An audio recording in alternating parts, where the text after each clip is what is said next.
भवानी धाम कीजिए। मानस प्रेमी सज्जन वृंद इस बात को सुनकर कि 14 वर्ष लिए जा रहे हैं, कौशल्या अम्बा कुछ बोल नहीं सकी।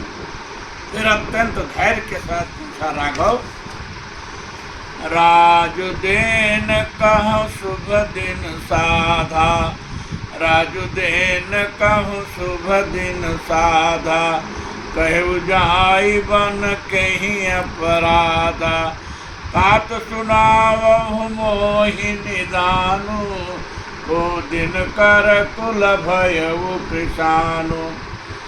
परंतु राघव वन न जाना पड़े, इसका निदान क्या बताते?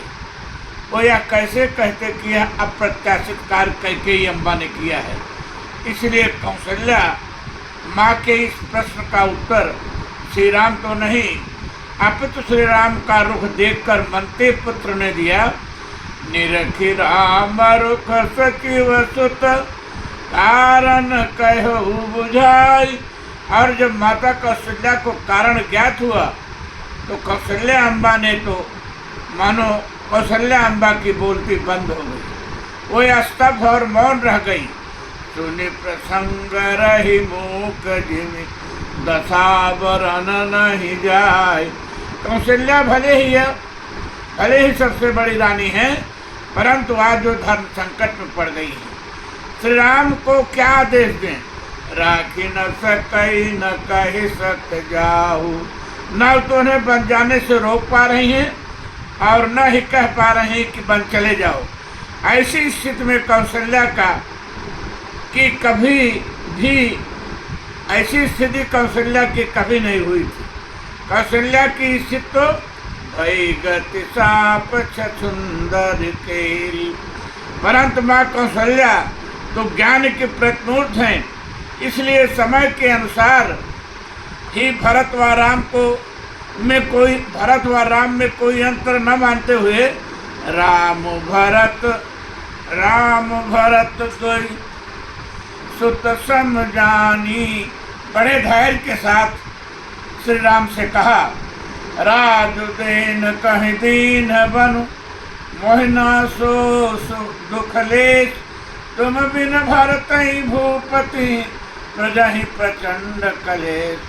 कौशल्या ने बहुत विचार कर सोच समझ कर श्री राम को आदेश दिया, पुत्र यदि केवल पिता की आज्ञा बन जाने के लिए है तो मैं अपने अधिकार का प्रयोग करके तुम्हें बन जाने से रोक रही हूँ।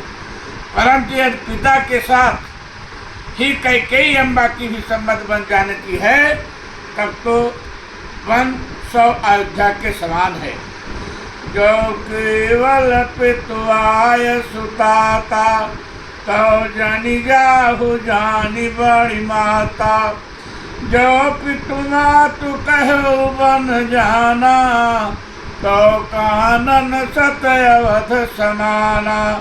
बड़ भागी बन अवध अभागी, जो रघुवंश तिलक तुम त्यागी। अभी तो श्री राम अम्बा कौशल्या में यह कारुणिक वार्ता चल ही रही थी, तब तक यह वनवास का दुखद समाचार माँ जानकी तक भी पहुँच गया। वो चुपचाप वहीं पहुँच गई जहाँ श्री राम और कौशल्या अम्बा में वार्ता चल रही थी। चुपचाप माता कौशल्या को प्रणाम कर वहीं झुका कर बैठ गई। सीता को केवल यही चिंता है कि प्रभु का साथ कैसे मिले।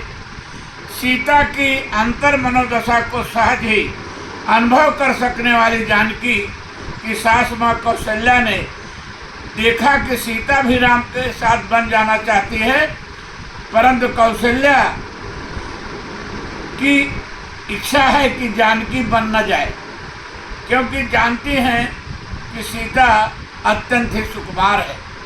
अयोध्या में माँ कौशल्या ने जानकी को जनकपुर से अधिक सुख प्रदान किया।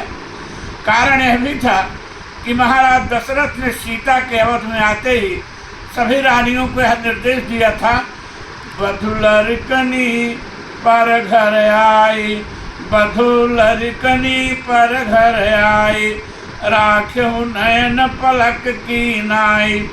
उनके इस निर्देश का पालन कौशल्या अम्बा ने ही किया। नयन पुतर कर प्रीत बढ़ाई, राखो प्राण जान की लाई। यहाँ तक कि एक दैत्य का अयोध्या पर बार बार आक्रमण हो रहा था, तो ऋषियों ने एक विशिष्ट यज्ञ आयोजित करने की सलाह दिया, जिसमें यज्ञ के दीप की बाती को जाकर खिसकाने का कार्य सीता को करना था, क्योंकि ऋषियों का आदेश था कि इस यज्ञ की सफलता और राक्षस का वध तभी संभव है जब यज्ञ के दीपक की बाती सीता स्वयं बढ़ाएं। जब यह शर्त कौशल्या अम्बा को ज्ञात हुई तो उन्होंने कहा, राक्षस मरे या जीवित रहे, परंतु मेरी जान की यह दीपक की बाती खिसकाने का कार्य नहीं करेगी। यही बात श्री राम को माँ कौशल्या ने कहा, जियन मोरी जी में जोगवत रहूं, जियन मोरी जी में जोगवत रहूं, दीप बात नहीं तारन कहूं। कौशल्या माँ ने यह कहा कि सीता बन जाए न जाए तो मुझे बहुत सहारा मिलेगा, परंतु सीता तो प्रभु के साथ ही रहना चाहती थी। अनेकों प्रकार से श्री राम के भी समझाने पर मंत्री की पत्नियों अरुंधति वशिष्ठ जी की पत्नी के भी समझाने पर वो नहीं मानी और सभी के प्रत्येक बात का तथ्य विनम्रता के साथ उत्तर दिया। जब सीता ने प्रभु राम से यह कह दिया, राखी अवध जो अवधि लगी, रहत न जानी है प्राण, दीन बंद सुंदर सुखद शील स्नेह विधान। श्री राम ने देखा कि यदि मैंने हट करके सीता को अयोध्या में रोकने का प्रयास किया तो सीता अपने प्राण त्याग सकती है, फिर तो सब कुछ ही समाप्त हो जाएगा। अतः सीता की ऐसी कारुणिक दशा देखकर श्री राम ने कहा, देख दशा रघुपति जी जाना, हठ राखे नहीं राखी प्राणा, कहो कृपाल भानुकुल नाथा, परिहर सोच चलहु बन साथा। सीता जी को सासू माँ से व श्री राम की अनुमति मिल गई।